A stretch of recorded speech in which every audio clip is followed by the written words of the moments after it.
আসসালামু আলাইকুম। আশা করছি যে যেখানে আছেন আল্লাহর মতো ভালো আছেন। আজকে আমি আপনাদেরকে একসাথে দুইটি রান্না করে দেখাবো। রান্না দুইটা ভালো লাগলে অবশ্যই চ্যানেলটা সাবস্ক্রাইব করবেন। ফেসবুক থেকে দেখলে পেজটি ফলো করে দেবেন। তাহলে চলুন মূল রান্নায় চলে যাই। আমি এখানে পোলাও চালটা ধুয়ে রেখেছি, দিয়ে দিচ্ছি লবণ, গরম মশলা গোটা, তেজপাতা, পেঁয়াজ বাটা, কাজু বাদাম, পেস্তা বাদাম, আলু বোখরা, কাঁচামরিচ, চিনি, লবণ, আদা রসুন বাটা।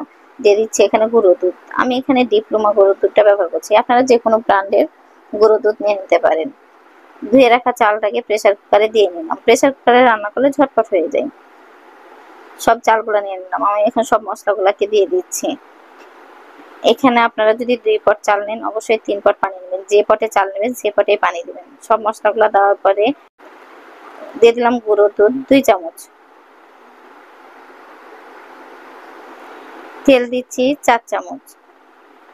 এখন ভালোভাবে মশলার সাথে চালগুলা মেখে নেব, যেন প্রতিটা মশলা বাদাম বাটাগুলা চাউলের সাথে মাখা যায়। তারপরে দিয়ে দিচ্ছি পানি। আমি এখানে 2 পট চাল নিয়েছি, 3 পট পানি দিয়ে দিলাম সামান্য জিরা গুঁড়া। একটা সিটি দিয়ে নিলাম। সিটিটা যখন ভালোভাবে বসে গেছে তখন ঢাকনাটা উঠে দিয়ে দিচ্ছি ঘি। আমি এখানে গাওয়া ঘি ব্যবহার করলাম 1 চামচ। ঘি দেওয়ার পরে নেড়ে চেড়ে একটা প্লেটে উঠে নিচ্ছি। আমার পোলাও রান্নাটা হয়ে গেছে, দ্রুত হয়ে যায়।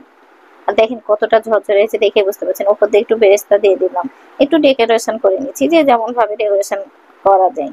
পোলাওয়ের মধ্যে একটু শসা পেঁয়াজ হলে খেতে দারুণ লাগে। এটা হচ্ছে ফাইনাল লুক।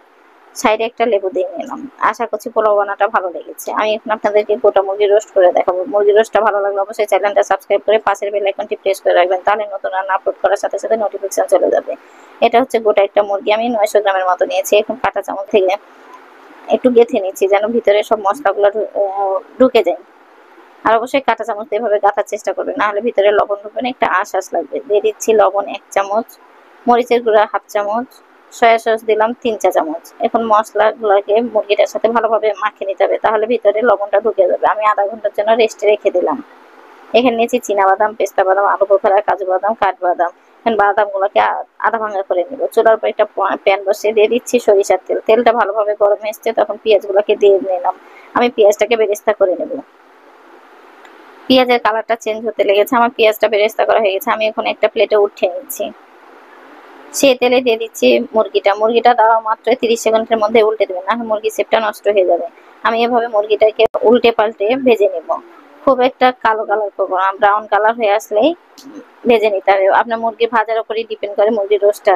মুরগিটা যতটা ভালোভাবে ভাজা হবে আপনার মুরগির রোস্টটা খেতে তত ভালো লাগবে। গোটা মুরগি সাধারণত করা হয় না, নতুন জামাইদের জন্য বা কোনো অকেশনে করা হয়। আমি মুরগিটা উঠে নেওয়ার পরে সেই তেলের মধ্যে দিয়ে দিলাম পেঁয়াজটা একটু নেড়ে চেড়ে দিয়ে দিচ্ছি গোটা দারচিনি 2টা, কয়েকটা গোলমরিচ, একটা কালো এলাচ, 4-5টা সাদা এলাচ, কয়েকটা লবঙ্গ। তারপরে নেড়ে চেড়ে নিচ্ছি।